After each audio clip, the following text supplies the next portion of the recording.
2023. Africa yedu. Regelo vana wa Mwari. Kuya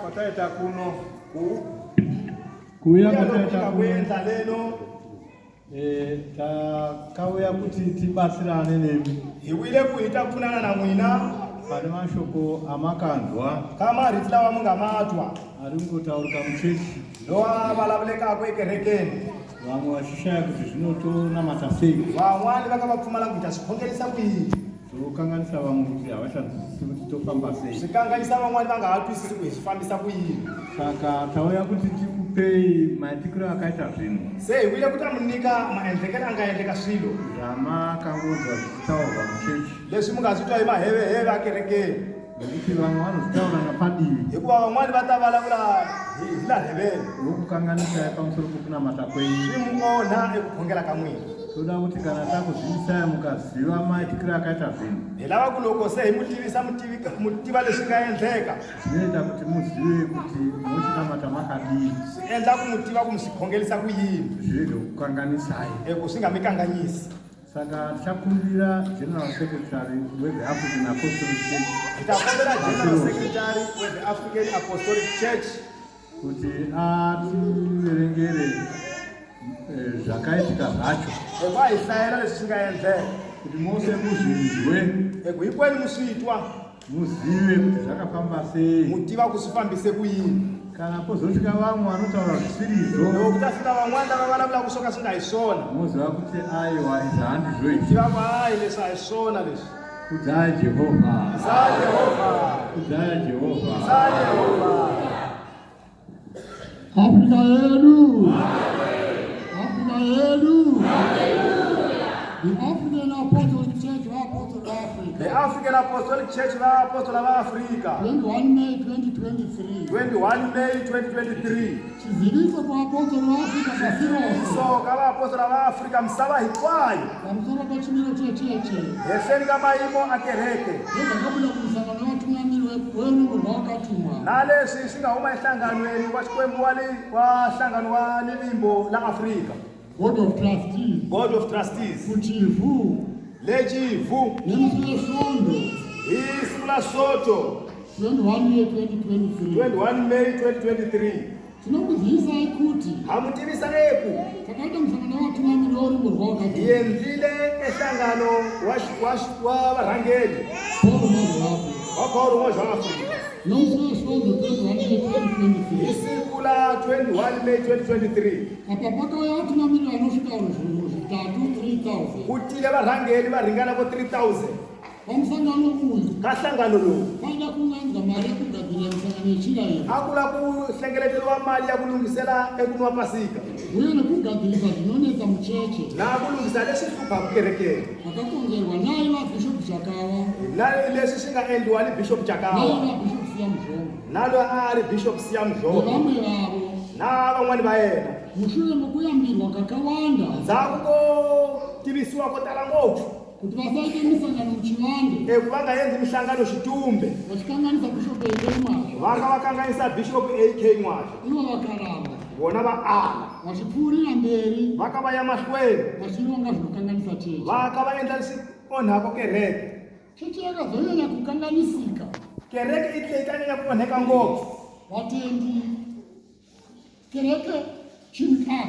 chakazonyanya kukanganisa vatendi xilo xi nga ta nyanya ku kanganyisa ngopfu vapfumeli ndechavakaita hi lexi va nga xi endla maprovhinsi avo ka tiprovinsi ta vona vachipa vatendi mutemo wokuti va ka va nyika evakereki endhawu unge kubva iye zvino kusuka sweswi use panonamata panofanira kuverenga wako tin'wana kun'wana laha ku endliwaka xikhongelo ku fanekele ku ve ku hlayiwa papilo ya siku la 28 February 2020 vasati vaverenga mitemo ineku ku nga so hlayiwa milawu ya 10 vachibvunzwa nevatendi kuti vakanga vazwana kupi va vutisiwa hi vapfumeli musikuma kwini vakati vakazvipana bhishopu va ku vona va swi nyikiwele bishop AK Mwasha izvi zvokuverenga tsamba iyi leswo hlaya papilo leyi vatendi veharare wesi vaitungamirwa nabhishopu Siya Mzhongo vapfumeli veharare wesi lava a va rhangeriwa ni bishop Siya Mzhongo nechitumbisa nale chitungu zakurhangelwa nebishop Chakawa basi alilelesi vaku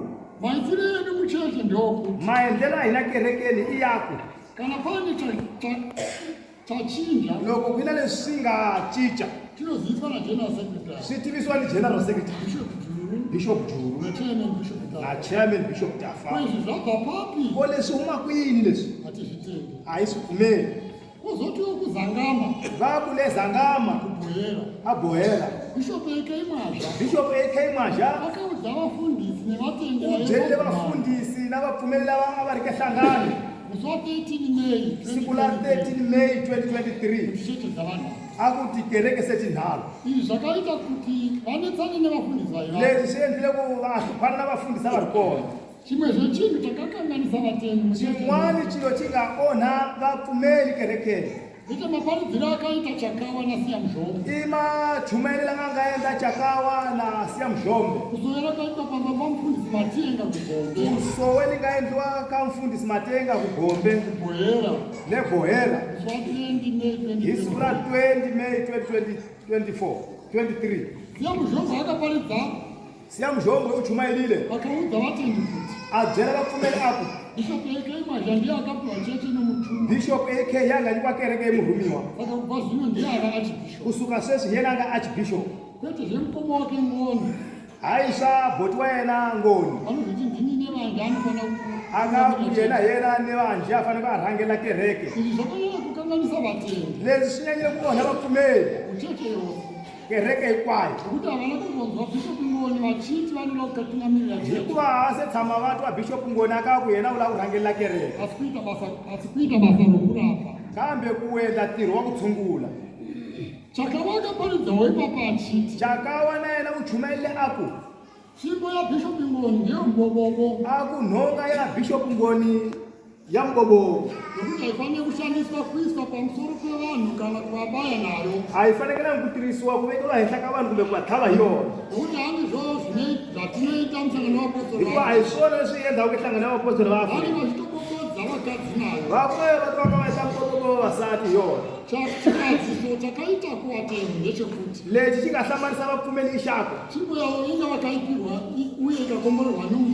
eku nhonga leyi va yi nyikiwile tlhela yi katekisiwa hi murhumiwa yi ta endla ya mbobobo njhani kambe vapfumeli hinkwavo va tiva eku munhu un'wana leswi wa Afrika u khongela lava va nga bebuliki na lava va nga na swihoxo a vekele nhonga ya yena henhla ka vona se vapfumeli vaku Chakawa ku vulavula swilo leswi a swi endla mbobobo na se ku vuya ku nga endla vanhu ka nhlangano wa Chivu lowu a va lava ku timhaka ta vambirhi lava ti vulavula ivile va nyikwa ekhavi hikuva a va sandza Bishop AK Maja na boti wa yena Bishop Ngoni Maja siku leri varhangeri va yimela ku hlangana ku sungula mabishopu vo tala na varhangeri va fikele va kahlule ngopfu kambe vanhu hinkwavo a va hlamala hi ku vona maphorisa va khomile tisamboko na timbyana va hi ku vona laha ku va fanele ku endleriwa hlangano Bishop AK Maja u fikele na convoy yi nga yi na Bishop James Maja Chakawa ya Mzhombe Macho wa Bulawayo na van'wana varhangeleli hinkwavo kwalaho vanhu va nghenile holweni loko va fanele ku endliwa hlangano ku yimbeleliwe hymn 80 mufundhisi Mgutu hi yanga khongerisi chairman we the African Apostolic Church Bishop Chairman Tafa hi yena a nga hlanganisa priesthood council na varhangeri hinkwavo apa eka vona hi wile kuti aka kereke u vulavule swo tiya apa hina a hi lavi ku hambana hi lava ku kereke yi yala hi khomana aku munhu wese ngaasunge kutaura zviri munhu kukanganisira hinkwaye achucheke kuvulavula leswi swi kanganiseka kula kerekeni tigobatsirana kugadzirisa eku hi kota ku lunghiselana ku hi kota ku lunghisa leswi hluphako icheche yedu ienderere mberi zvakanaka eku kereke ya hina yi fambela mahlweni kahle vatungamiri vose vagara vamaoko varhangeri hinkwavo va ba mavoko fanira kutaura kwakanaka kwakadai a va tsakela ku vulavula ka kahle ku nga hi vulavuleli akaenderera mberi achiti a ya mahlweni aku tisati tatanga musangano hi nga so rhanga nhlangano bishop ekema zvamukuru wedu kana tiri pacheche bishop AK wa hombiwa hina loko yi ri kerekeni ane mashoko aanona kutanga kutonga u na marito lawa a lava ku ma sungula ku vulavula bishop ekema zvakabva ashaura rwiyo himpeite bishop AK mazha u yembelele risimu hi mpeti chakamire muponisi hosi i muhanyisi akazotaura achiti a vulavula aku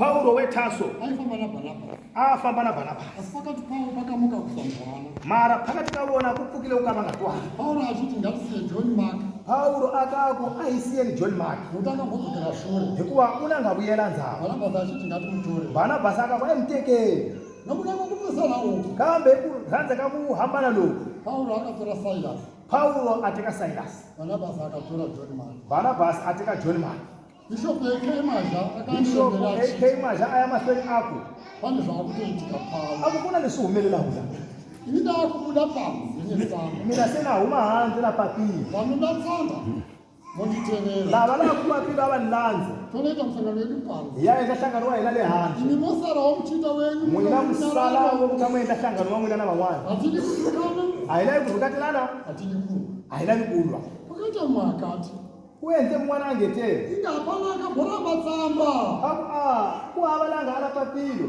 akalepo Bishop Ekemaja akatora shangu dzake kwalaho na kwalaho Bishop AK u teke tintangu ta yena kuti abude panze eku a huma handle chairman Bishop Tafa akaedza kumudzivirira chairman Bishop Tafa u wechile ku a u nga fambi vaakabuda mara u humile achiteverwa akalandziwa na Bishop James Mwasha na Bishop James Mwasha Chakawa siya muzhombwe siya mzhombe si mashobulawayo si machiwe bulawayo ndlovu webotswana ndlovu webotswana nevamwe vafundisi na van'wani vafundisi vatungamiri vakabuda panze varhangeri va nga huma handle vane 16 a va ri 16 izvi zvakamushamisa musangano leswi swi hlamarisile ngopfu ka nhlangano kuti pachinhamo chokutaura zvinonetsa mucheche handle ko ku hi vulavula swi hluphaku kerekeni nokuzvigadzirisa na ku swi lunghisa iwowo titaparadzana vona va ku a hi hambani zvinoita wodherezi swa endla na ava vabuda lava va humile musangano wakaenderera mberi nhlangano wu ye mahlweni vatungamiri vakasara ndevanoti varhangeri va nga sala hi lava nge Bishop NE Mwasha Bishop NE Mwasha priesthood council Bishop Tafa Bishop Tafa chairman Bishop Juru Bishop Juru general secretary Bishop S. Chiveta vice chairman Bien South Bishop C. Tekeshe South neMozambique neMalawi Manicaland South Mozambique na Malawi uyo akazotevera vamwe vakati sinaye loyi u tlata landza van'wani va yena ha ri hava yena Bishop Mutazvilinga Bishop Mutazvilinga Mashionaled Central Bishop L. Mkumba Bishop L. Mkumba finance chairman Manicaland North Bishop L. Maradze Chiome Bishop L. Maradze Chiome board member Harare South Bishop P. Rusike Masvingo South Bishop T. Mufute Masvingo East Bishop Danda Jena Mashonaland West Bishop Tsoka Mashonaland South akambosara asi akazobuda akatera kune vamwe unakasala mara uhumile aladza van'wana Bishop Zananda rekaindipedze Bishop Tsoka abuda akambotaisa Bishop Chari ndea Bishop Mashonaland South Bishop leya humile hireke Bishop Chari yanga wanga Bishop Tekesha humile aenda kune vamwe vakava aile ka van'wani va yena lava takambataisa Bishop Mudzupurwa panzvimbo yake hirekele Bishop Mudzupurwa ka ndhawu ya yena Bishop Zananda Midland North Bishop Zananda Midland North Bishop F. Mbano Matebele Bishop F. Ndava Manicaland Bishop F. Mbano Matebele Bishop J. Juru Mondoro Bishop J. Juru Mondoro Bishop G Jalangwe Harare North, Bishop G Jalangwe Harare North, Bishop Ndini Botswana, Bishop Ndini Botswana, Bishop P Juru Mulewa Mtoko, Bishop P Juru Mulewa Mtoko, Bishop Zimtambila Marondera Weza, Bishop Zimtambila Marondera Weza. Akabe chairman Muzungu Bishop Tazinga Mashona Central Province. Anga chairman sikulele akuri Bishop Tazinga Mashona Central.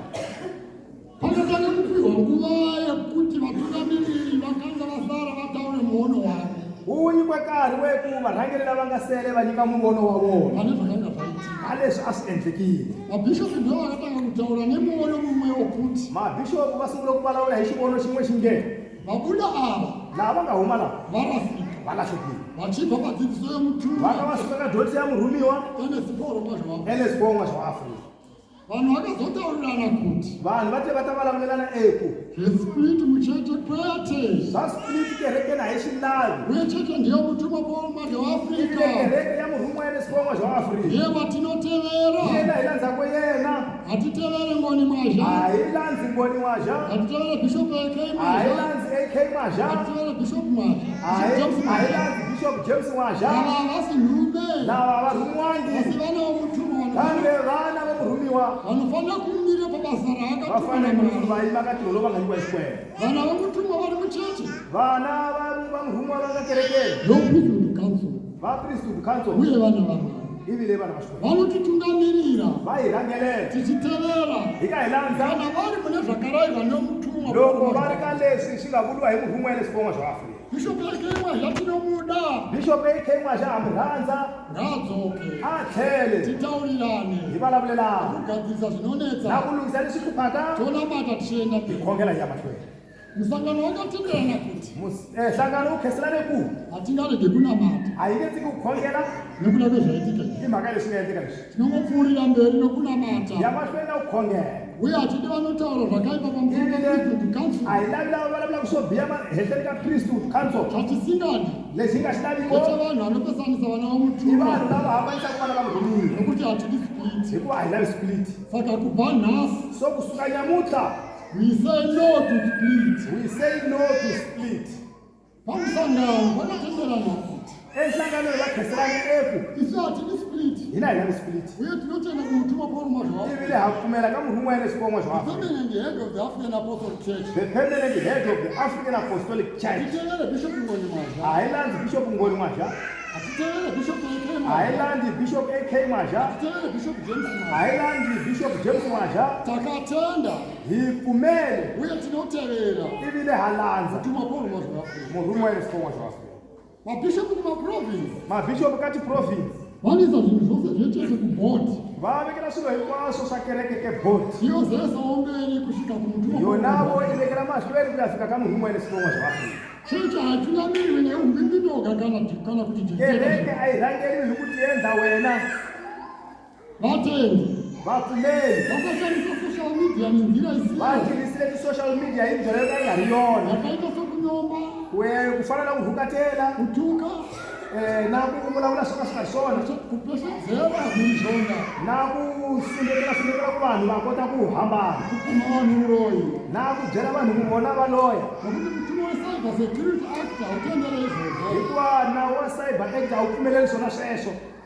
chechitanhatu chachi 6 musangano wechirayiro nhlangano wa chilayelo misangano yechirayiro mihlangano ya chilayelo ichaenderera mberi yi ta yela mahlweni zvezvachadzidziswa nguva pfupi ku fana leswi to dyondzisiwa ka nkarhi lowu taka nokudaro pamusangano takatenda musangano kunyahukwe naswona hi le ha endla nhlangano enyahukwe takaita musangano kumaungwa hi endle nhlangano emahungwa pamusi wa 9 june kusuka siku la 9 june pamusi wa 11 ku june ya fika siku la 11 june vakaungana vanhu vanoita 26,000 ku hlangane vanhu va endlaku 26,852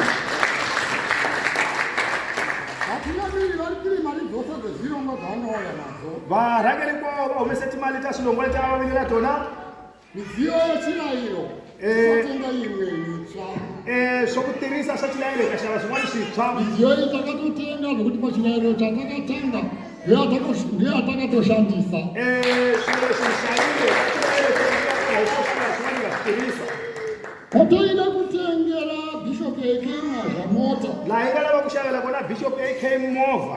Abakutenga ile kutokoshela. Se ishaba iliyo takula epasika yazi. Kuma province. Kati province. Akuna bishop anozinga munhu muchechi. Kwa bishop asongola ku munhu kerekeni. Kana kumisa kuna mata zvinozika nene. Kumbe kuimisa kukhongela singatirikani Uye tendele yeboard. ibile kheselo ya boss. Uzeza omberi kusvika kumutuma kwa mwadwa wapo. Itavekela umasoni kwasika kamunhu waine sipoko.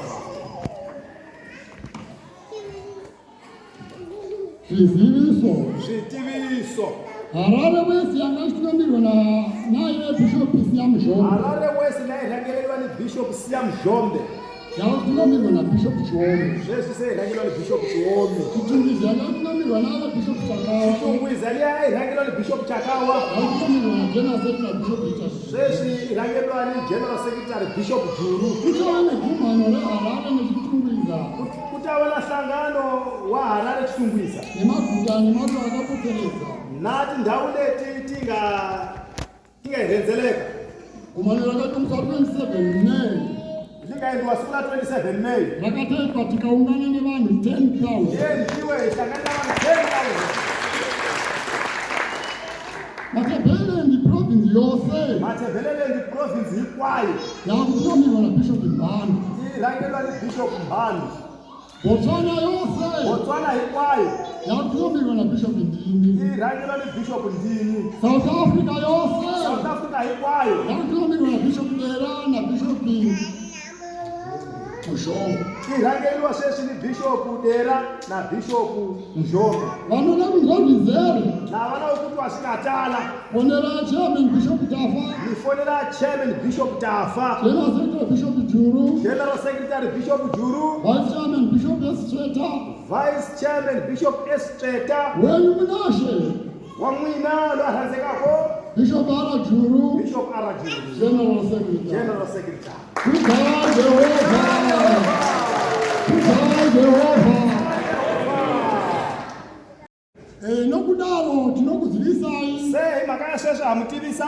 Kuti musi wa 16 January takaita musangano paMurambinda. Siku la 16 January yendile hlangano eMurambinda. Takatenderana zvinhu izvi. Hikheselana swilo leswi. Tichangoverenga zvinowirira nezvakaitika apa. Hita hlaya leswi swi fambelela kuna leswi nga endleka. Chokutanga. Chokusungula. Zuva iri ra 15 January 2023. Siku lela 15 January 2023. Takadzidziswa kuti tirambe takabatirira pazvinhu zvose zvekunamata. Hi dyondzisiwa ku hi fanekele hi yana hi khomelele ka swilo hinkwaswo swa ku khongela. Nsangano vaapostoli vaAfrika. Enhlanganweni ya vaapostoli va Afrika. Kudzidziswa kwazvakaitwa nemuranda waMwari Ku dyondzisiwa loko swi nga endliwa hi munandza wa Xikwembu leswipon'wa xa Afrika. zvikasimbiswa number 10. Switiswa enumber 10. Shoko rakasimbiswa. Riti leri nga tiyisiwa Zvinofanira kubatisiswa. na leswi fanele ku khomisisiwa ngopfu Yes, not. hi leswi nge Kusvika Jesu achiuya. fika Yesu a ta Tinoramba takabatirira zvese zvokunamata. hi yana hi khomelele hinkwaswo swa ku khongela. Kudzidzisa kwakaita muranda Ende waMwari. leswi nga dyondzisiwa swona hi munandza wa Xikwembu a nga humi. Mauroma zvaAfrika. Paulo n'wana wa Afrika Nokutevedzera. na ku landzelela Nokuita zvese na ku endla hinkwaswo sezvaakadzidzisa. enge leswi a nga dyondzisa swona. Tozokuva taenda panhamba 6. Hi ya ka number 6. Musangano wevaapostoli vaAfrika. Nhlangano wa vaapostoli va Afrika. African Apostolic The Church. African Apostolic Church. Zviziviso zvinoziviswa naGeneral Secretary. Switiviso swi tivisiwa ni General Secretary Bishop Ara Juru. Bishop Ara Juru. Zviziviso zvinobva kune mumwe. Switiviso swi suka ka un'wana. Musazvigamuchire. Leswi amukeli. Zvirambei.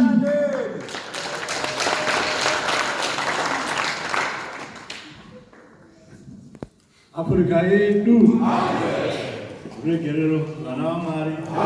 Xikwembu Ndo mafambiro akaita zvinhu musi uyu hiwo mafambelo angaenda swilo siku leri pamusangano werumbo rwakatumwa ka nhlangano lowu wa Board of Trustees Chivu. achivhu.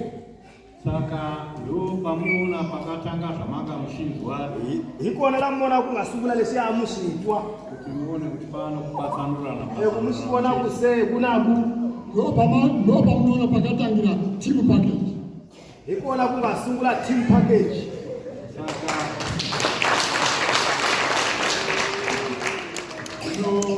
toda kuti munzwisise Hi lava ku mu twisisa tichinda pamusangano uyu hika yakahlangano lo isisu tanga tisataendapo ekusungula hingasina kona savakuru na general secretary nge vanhu vakulu na general secretary na bishop Teta takaona kuti hikulepo pakati pavana vomutumwa pakati kavana vamurumiwa havasikuwirirana zvakanaka havatwanani kahle nokuna kwavakomana vamazuva avo mhaka yavaisa lava munga vatwana takaona siya muzvomo nokuti vaedza kupatsanura vana vanyama mumwaka wandaiva papa nditakura namumwana akatumbera landitakura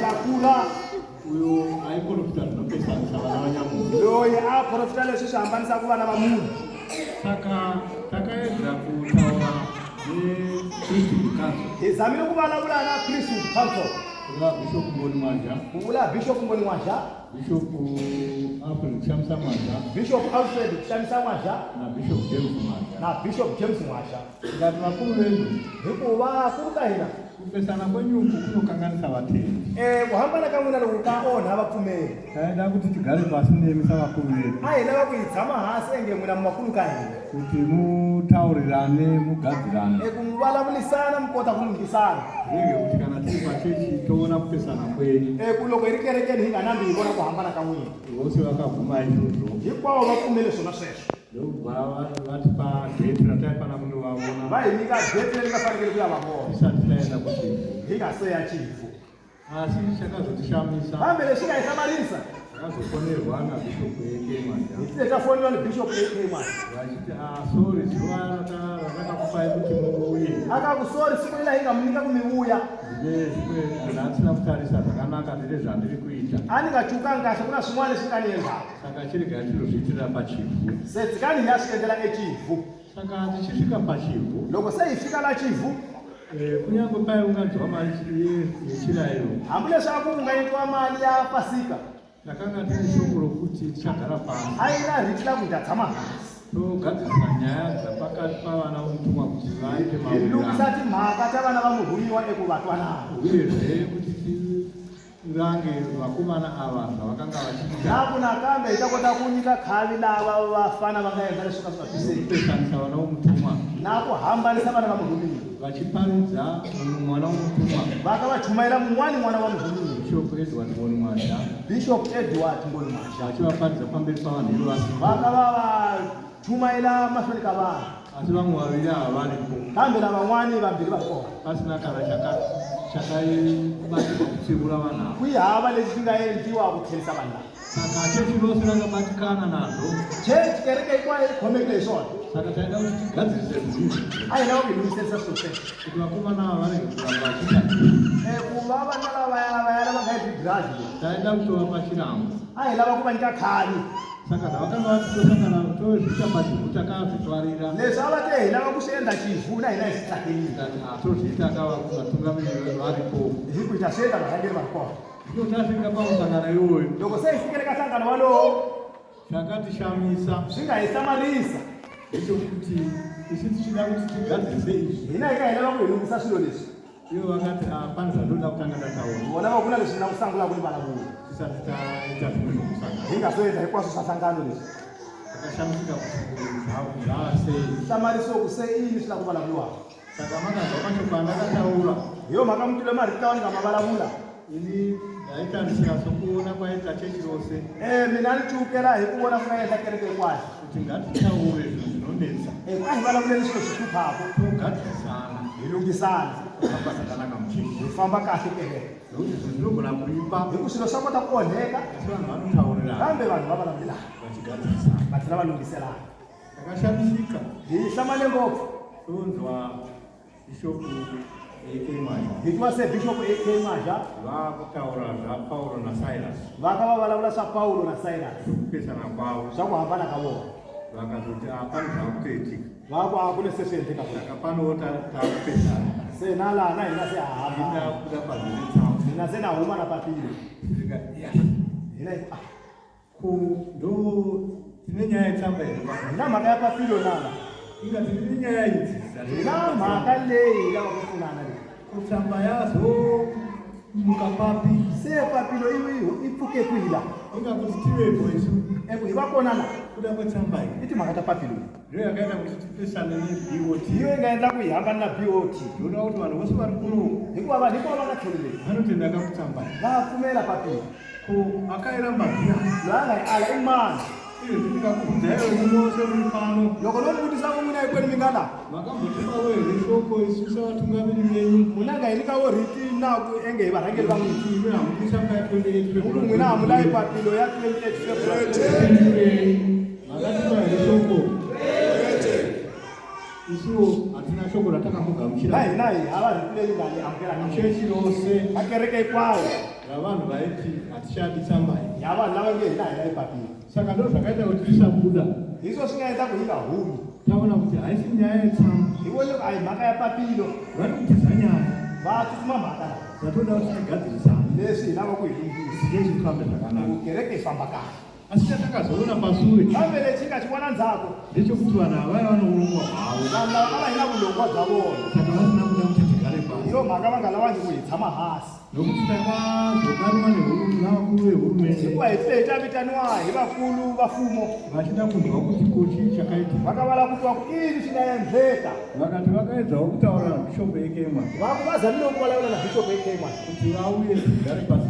Auya aita atshama hasi hivalavisana. Gadzise zvinhu. Hilungisela swilo leswi. Asi ivo vakavati haiwa ina hatichakwanisi kuita izvozvo. Ako mina hana hakoti kuenda swona sweswo. Nokuti isu tava nezvinhu zvatava kuita. Hikuva hina sahina leswi hi endlako. Saka vava nechechi yavo. Se vana kereke ya vona. Yavakatoisa zvekutungamiri. Leyi va nga vekela na vurhangeri. Vakatoita bhodhi ravo. Va endle bhodhi ra vona. Saka ndo patakaona aiya ko zvaazvimizvi. Hikuva yi nga vona va leswi se hi swin'wana leswi. Saka isi takaona kuti isu tingabva here pamutumwa. Se hina hi vone ku hi nga suka na ka murhumiwa. Tichironga zvimwe zvinhu. Hi longa swin'wana swilo.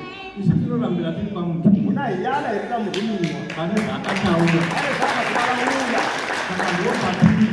Hikuva hi nga kona. Isu hatina chatakatadzira mutumwa. Hina hi hava leswi hi nga dyohela murhumiwa. Hatina chatakatadzira Mwari. Hi hava leswi hi nga dyohela Xikwembu.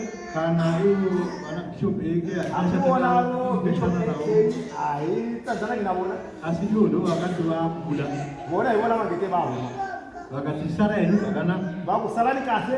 Tirege kunetsana. Hi nga hluphani. Saka takasara. Hi nga hi sele. Ndo zvatinda. Hi swo hi nga xiswona. Saka isisi takaona kuti Hina hi voneku. ko tingatambura nei.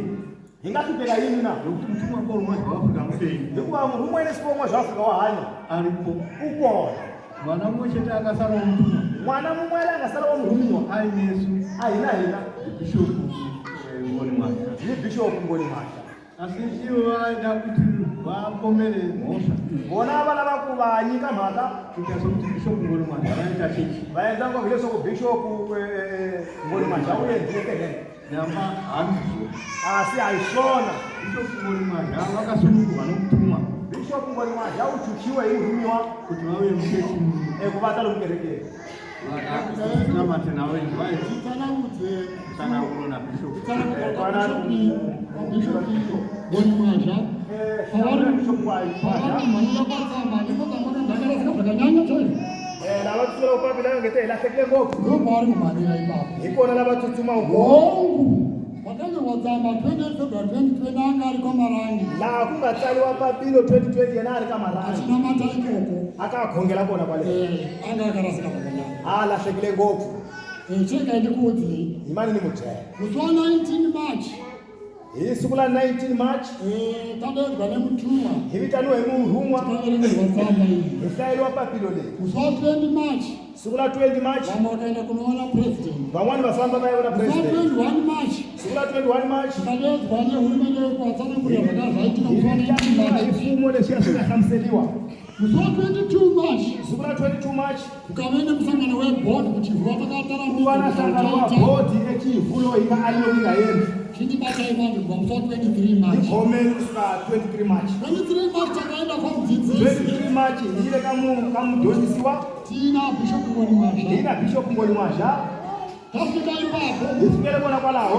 Mudzidzisi. Hi ku mudyondzisiwa. Vakatidedza musi wa 19 March. lesunga yunga yitela sima 19 March ngativerengera tsamba iyi muhlayela papilolia vamwenda kana kuhurumende vakanotaura zvisi vamwani vafambile kafumo vayakalava swakaswaka saka zvodaidzwawo nehurumende inavo ivitaniwawa ifumo musi wa 21 siku la 21 kana vaverengerawo tsamba iyi ifika ivahlayelawo papiloli tainge takaronga kuti tive nemusangano musi wa 22 ailongile kuiva na hlangano siku la 22 nokuti saka takataronga kuti tinobatsirana maererano ne-COVID-19 yainge yangotanga kuendelezwa muzimbabwe hlangano lowu aiuyendile kuita kota kupfunana itimhaka ta COVID-19 leyi aiyendiwa azimbabwe uye takataunganidza huni dzemusangano weeaster ivile aiyendlela tihunyi ta hlangano wa easter iguvambwa saka zvakanga zvamiswa taida kunoronga kuti todziita sei hunidzi sele swi nga yimisiwa hi lava kuyavona kuti hunyi leti nga tiendlisa ku yini saka patakaenda kuhurumende wakati aiwaka leyi nga yaka mfumo wu te hamungaite musangano wakadani mu nge endli nhlangano wo tani nokuti munonotaura seiko kuvanhu mu ta ya vulavula njhani ka vanhu timi vanhu vabva pamushumwa vamwe vanotaura zvavo vanotaura zvavo n'wina vanhu va nga suka murhumiwa lava vulavula swa vona lava vulavula swa vona munokonzeresa mheremhere mu ta endlisa swin'wana swa holova tin'wana to tala ngopfu saka musangano regai kuenda sova muhlangano lowu mu nga yi chinda kumutumwa vambani va murhumiwa mukudedza rimwe zuva zvinhu zvasununguka uta mu vitana lin'wana siku loko swilo swi chuchekile votsanangudza sezvavakaita valavula ku fana swi va nga endlisa xiswona munotidedza wotilepo semahutisi ma hi vitana hi va kona unenge hi tihutinese ndakabona nehurumende leyi nga nyikiwa hi mfumo saka tadzivisa kuti musangano wapiwa vazenda hi hanisile ku swilo leswi a swi nga endliwi ndobva takaudza mudzidzisi zvese izvi hina hi fambile ku ya byela ku dyondzisiwa swilo hinkwaswo sweswo saka tiri ipapo bishop ngoni mazha hi ri kwalaho bishop ngoni n'waxha ndobva vakati bishop emazha hina a nga ku bishop eke n'waxha vakadoma tikumbira kuropafadzwa na mudzidzisi kugoni kuita mazha wena u fanekele ku kombela ku katekisiwa hi mudyondzisi ku kota ku endla ntirho lowu akakumbira akaropafadza u kombelile a katekisiwa musi wa 23 hi siku la 23 ndobva vakati bishop ngoni mazha bishop ngoni n'waxha tikumbira kumutuma kuti musunungurwe kombelani ka murhumiwa ku muchuchiwa vakakumbira u kombelile mudzidzisi akati hazviite mudyondzisi wako a swi endli kati zvakanaka hi ku swi kahle tabva ipapuri kati bishop ingoni mazha tiregerere iwo hi ku bishop ngoni n'waxha hi valelevo nokuti mashoko ati afika pati vataure mudzidzisi nhasi tavataurire zvinhu zvakaipa mhaka marito a hi fanekele hi nga ma vulavulangi ka mudyondzisiwa dai machedza mungarama kuti zvakaitwa navamweni uya zvatakaita tabva pavari kazvavakanganisa n'wani kama leswi hi nga swi endla hi sukelela ka vona hi va a swi va khoma nkarhi saka zvomoita nyimo kuti muchiuya pano pamune muchiva kuzovona baba venyu nkarhi lowu mu vuyaku ka mi ta vona tata wa n'wina muchivakumbira mi kha mi va kombela nokuti muzviviri ndianorwa nesasa hikuva loyi a nga vimbeliwa hi yena lwaku na livaka musi wa 23 March hi siku la 23 March 2020 ndokupera akadaro 2020 hera yi kotile sweswo maizwa zvaiitika kuzimbabwe maererano nebot masiku lasa swi endleka mayelana na bot bishop ngoni mazha akatimirira ari kudikweni ari kwamarangi bishop n'waxha a hi yimelela tlhelo la hina a ri ka marangi akarambidza vebot vaida kutora mudzidzisi kuinda navo kwese a yanisa veboti ku teka mudyondzisiwa ku ya na vona lava va lava ku ya kona kusvika pana imwe nguva akatola kutonda akatola kutombona kurobwa namahachi ku fika ka n'wani nkarhi lowu ku se a lava no biwa ni mahachi mahachi andiroendi papulangu uende pambapamba a ku mahachi u nge vi bhinirila mutini wa vami na wena yana wo mutini ka boya 2020 ikapera yakadaro 2020 hera yi kotile sweswo vachienda kwamudzidzisi vachitibatsira va ka va famba ka mudyondzisi va ka va hi pfuna kumakoti taenda navo a tikhoti a yi famba na yena ivo vari kwamarangi yena a ri ka marangi asi mukoti vainzi african apostolic mara khoti a va ku va the african apostolic church abva ipapo hi 2021 sukile kwalaho 2021 musi wa 8 april siku la 8 april takadedzwa nevehurumende hi vitaniwe hi vafumo takaenda kutiri vatanhatu hi fambile hi 6 ndokunoudzwa zvavakatitaurira hi ya byeriwa leswi nga byeriwa swona vareva razvo nemusi wa 8 april iroro siku leri la 8 april takadedzwa nabishopi ekemazha kumakwake kuhopa hi vitaniwile ni bishop ak mazha mutini ka yena tasvika ipapo tiri gumi nevairi vari muexecutive yeboard loko hi fambile hi ri 12 va nga ka executive board bishopi ekemazha vasvika kati ndakudedza yako mara a ku mina ni mu vitanile vavanuna ndoda kuti muzive kuti bishopi ngoni mazha vakasunungurwa nemutumwa mna ku mi swi tiva ku bishop ngoni mazha u khichiwa hi mina munoti kutinazvo n'wina meyini vo hi swona ndakatarisa bishopi tafa ni vulavule bishop ni chukile bishop tafa ka cinene xa mina nabishopi tatavari na bishop teta ari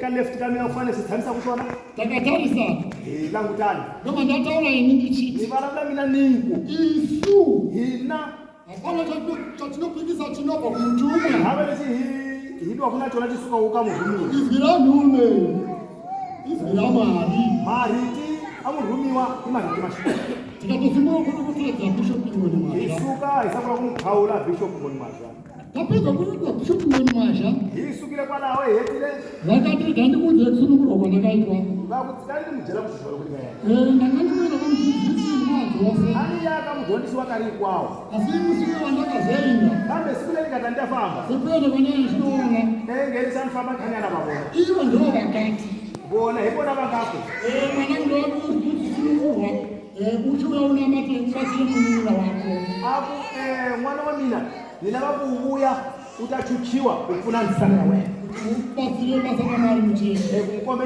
mupfuna na ntirho wa xikwembu kerekeni vanoti ita kamboramba nokuti kamaranga ndaikuna veni yalile hiku kamaranga ari kulawa makatayo hazvisi vantu vandatoona swona ni vona ku hayi ndakukanganisa baba vangu se na onha papa va mina ndakukanganisa mutumwa se ni onha tsume hanzi ndikati niku ndaingeende kwamaranga tsikani yale kamaranga ndinowapa zvinhu zvavo izvi niyana vanyika swilo swa vona leswi magemenzi avo nezvakaisiya magemenzi avona leswi a swi tirhisa oya monisunungu vakati zvakanaka Basa ndobva aenda hi loko se a famba ina nokaenda kwamaranga aisikireta rama famba loko a nga ya kamaranga a hi sikireta haana kunoenda kumakwanowa kana kumakwani akayangi mutini wa nowa kumbe ka mani akaenda vari pamusangano fambile va ri hlanganweni asikaenda paakaoneka kamaranga vese varipo fika a va salisa va kamaranga hinkwavo va ri kona vamwe vakakumbuka nazvo van'wani va kwate hi swona nokuti semunoziva chipo chokurapa ndiyo kwanga achingorapa aripo na ku tshungula loko a tshungula ri kwaleno inini pachangu ndakafonerwa naamwe ndinotaka nawe kwamaranga mina hi chimina ni fonile hi van'wani lava hlangana vula vona va kamaranga ekumusha kwangu kuhurumbe hi va le kaya ka mina hi kana hunge ndaazenasekita zvinozotigona va kwa general secretary sweswi hi kotini tikati nii ni ku yini nokuti kwamarangi bishopingoni vaindi muvhangeri hikuva kamaranga bishop ngona va kuva mvhangeri saka zotitorera muvhangeri wedu muvhangeri wedu ngoni mazha na wu tekele muvhangeri wa hina yapikuranga achitirapa hi yena a hi tshungula zvinotorapwa nani se hi ta tshungula saka enda kazviziya vasati vataura se izvi mina ni swi tivile va nga so vona vula afrika yedu akati ndadzoka ikuko ndopanakazosunurwa nemutumwa loko se ni sukile kwale hi voni nga fika ni chuchiwa hi murhumiwa ndikavati mutumwa tiwangu ni ku hayi murhumiwa nhonga ya mina hi leyi saka womuka zvaindi zvakanyanya leswi a swi kuwa swa tika zvakanyorwa musi wa 28 a february swi nga tsariwa kona siku ra 28 february ndo zvakasunungurwa palakazozwa musi wa 8 april hi swona swi nga kusiwa siku ra 8 february zvakafika papi u tatalahleka kwihi saka kuverenga kwetsamba kwave kokusikisa kuti akarasika zvakadii zvirege mabilo a ku kulahlekile ngopfu hi ku mu nga mu amukeli iye akasunungurwa nemutumwa yena a chuchiwe murhumiwa handiti kana munhu nangwe akakatata nemutadziro huku akaregererwadi anofanika patinofamba laha misaveni famba u vona apurezidendi anengwane amnesty mapurezidendi alakanaenda paministi ta vabohiwa asinamhosa kuti munhu anengetongerwa kufa ava mhaka munhu atongeriwe lufu kana apuwa padhoni napurezidendi kambe loko a nyikiwe pardon ni president imi hapana chamuchataura mina muvana kuri nchumu saka bishop ngoni mazha vakasunungurwa havasisiri mutadzi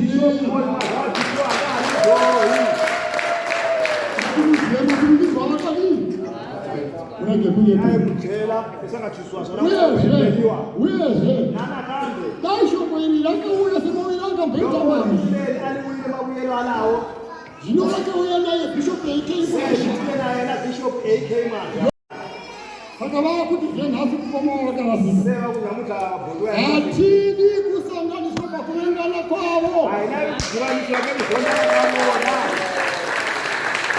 isitiri vacheche hina hi vana vatsanana zvinocheche ndipauro mozha waafrica ni paul mazha waafrika yewatinotera VEAFRICA yedu.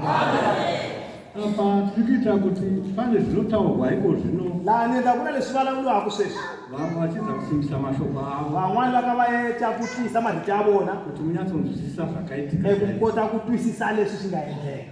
Saka isisu takanga tichitarisa hina ahika hichuka zvinhu zvinoda kutibvisa pamarongero akaita mutuma Jesu. Zvilo leswi asvida kuhisusa kamalongero akaita murume wake Rai. Rimwe shoko ratakati naro musi uyu.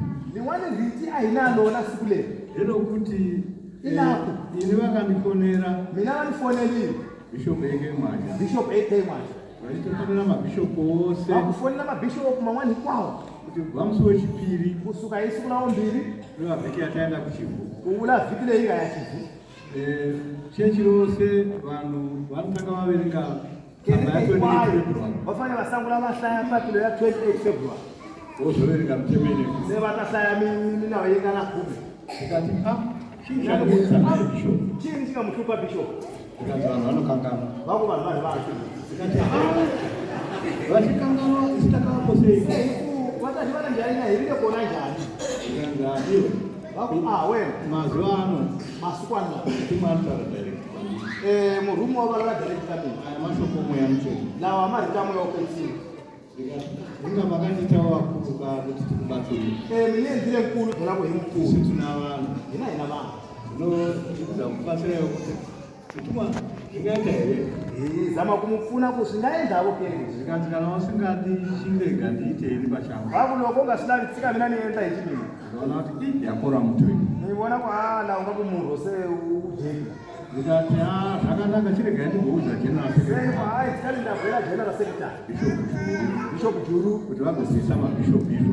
Bishop vanatuisa mabishop seso. Asi magara. Kambe nditsamile.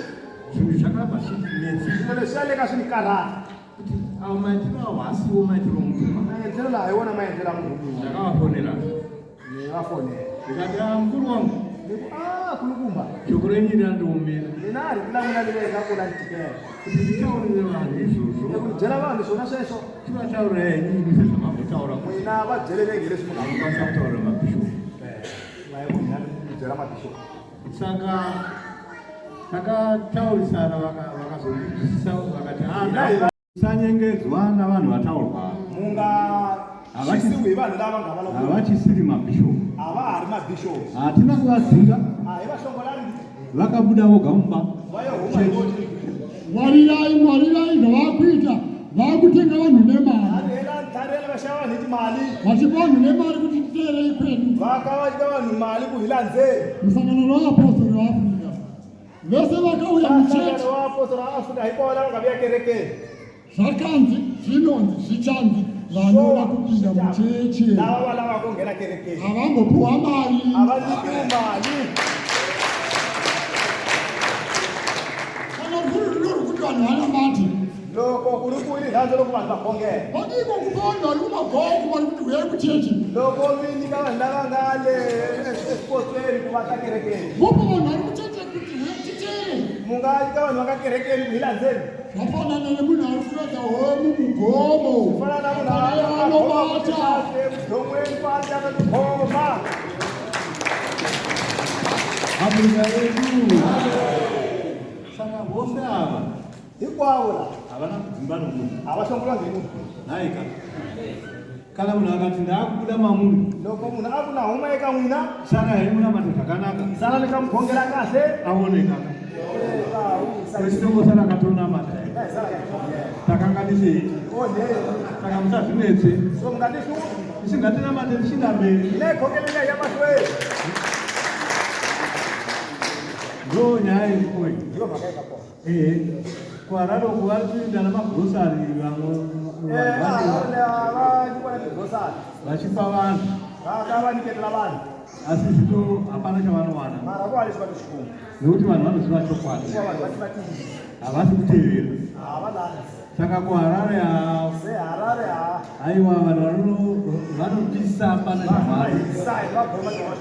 Nebotswana hakuite. Zvimwe chete iyo South Africa inotatora pane ndobva tatanga napo La ikweka sukula ibona. Nasi ngofunga ukuthi sokulu kwangu da kuna vanhu vashomanini. Ayikenda ku kushande kuna vanhu vatongwana. Tatoshamisika. So asama. Tanzwa kusimba ese. Hayi kusiya ina. Tanzwa kufana.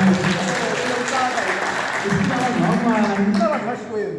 Vanozva mutumwa. Navati vakomurumwa. Paul mwana wa Afrika. Ene sipomwa zva Afrika. Isati zipa mutumwa Paul mwana wa Afrika. Ina haisuki ke murumwa ene sipomwa zva Afrika. Zvose zvatinoita tinotitoka. Ndaba haiendi hoshe. Tinotenda paari.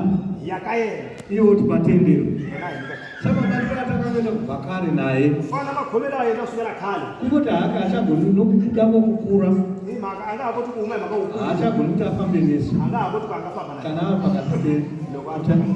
Saka akanga ati mwana wake chindibatsira. Ati mwana wa mina nipfune. Utungamirire vanhu. Urangela vanhu.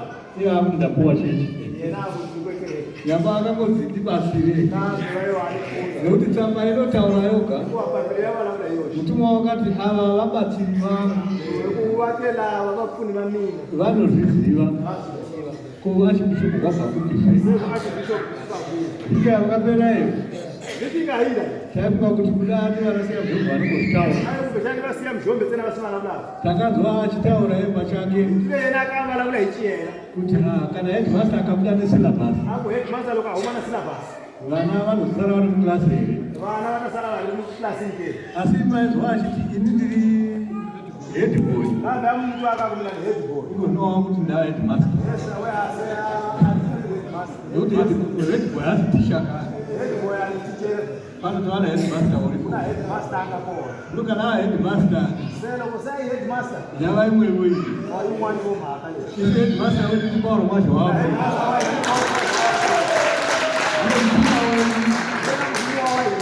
Yena achibishopu wetu. Yena achibishopu wayo. Akazi mumweya navatuma Archbishop of Central Africa. Archbishop of Central Africa. Zvinode Archbishop wapasi rose. Archbishop wamisala kwayo.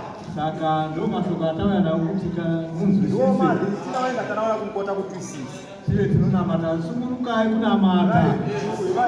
Chechi utungamiri hwayo kutongo wambo. Kurangeri chikona. Pakereke pano muvhangeri. Napana kereke kuna muvhangeri. Pano mufundisi. Kuna mufundisi. Mabishopu enyu ari kwawo. Mabishopu angu naakona lawo. Kana pabva muvhangeri akaenda weikoko. Na kusuka kumuvhangeri ayande. Kufaka hosi inosiya imwe. Kufaka hosi kusara imwana. Mufundisi ari pamuvhangeri. Ndiro paanosaka mufundisi. Kwanekela kwa mfundisi. Nokuti mufundisi ungangonyengedzwawo nemari. Mfundisi wakoda kula. Akangoenda ikoko. Ayapona kwa. Hatigoreki pakashama. Haitsiki kupfulekini. Muonoitawo mufundisi ipapo. Mwana waenda mufundisi malawo. Asi musabwirana nazvo ukuru. Vanhu valwerani ukuru. Zvakadai kaita machansi. Upale zvikumakona zvekwenderi chansi. Zvinhu zvose zvinobva kuna Mwari. Zvekwazvo zvakashikwemo. Vatungamiri venyu vanoona kuti anokwanira apa ndiani. Varangeri vamwe vaona kuti angafanira ndau neyi. Goti uyu wamuvhangeri. Vakulowesei muvhangeri. Uyu wamufundisi. Lowesei mufundisi. Hazvizveni kuti mukakari musei vakamisa. Tisingazivi. Ingativi chuu. Aiwa, hamusi appointing authority. Mwina haimuna ti appointing authority. Hamungeti nasona seso. Kana mapuwa kuti ndiye unokutungamira iyo. Munyiko uno yena murangeri ako. Ndiye watu vakutungamiri mwenyu. Yena anga murangeri wangu. Unongozvitenda zvakadii. Musikesa chikotoresei. Zvakadaro. Ndozviripo toona matashinda mberi. Asi ropa rakanaka vazhinji vedu varipo. Kana chechi kutofamba. Hapana chinogonesa vana mai. Mufunge vaprofita vose vari kuno.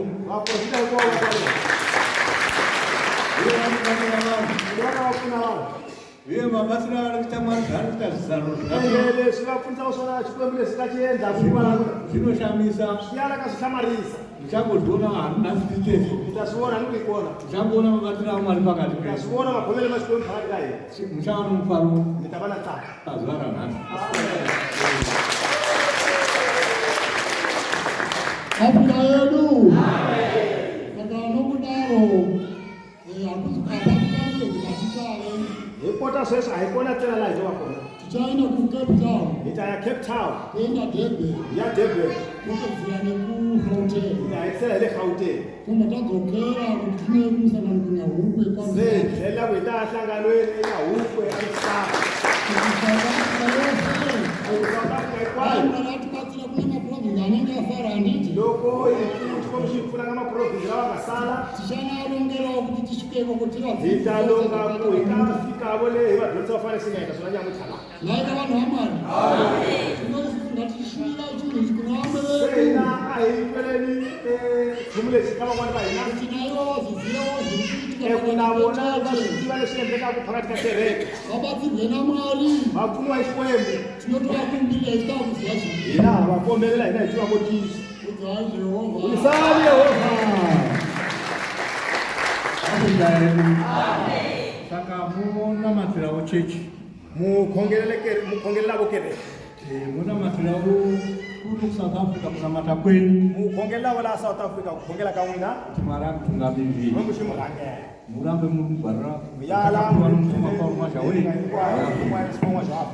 tichinda mberi tikaiya mahlweni isu tichafamba kose mumanzova hina hi ta famba hikwako le mungakutwa tichibatsira vanhu kuti vazive tika hi pfuna vanhu ku va tiva tiso asi kana mwana achitenda tichadzokambe mara loko xikwembu xi pfumela hi ta tlhela nakambe pfunana ku khongela isiri nyaya iyi yi nga hi mhaka leyi tichibatsirana kuti musimbe tika hi pakunamata pfunana ku mi tiya ku khongeleni ndinotenda kwazvo akhensa swinene kudzaya Jehovha isani yehova isani yehova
Lord,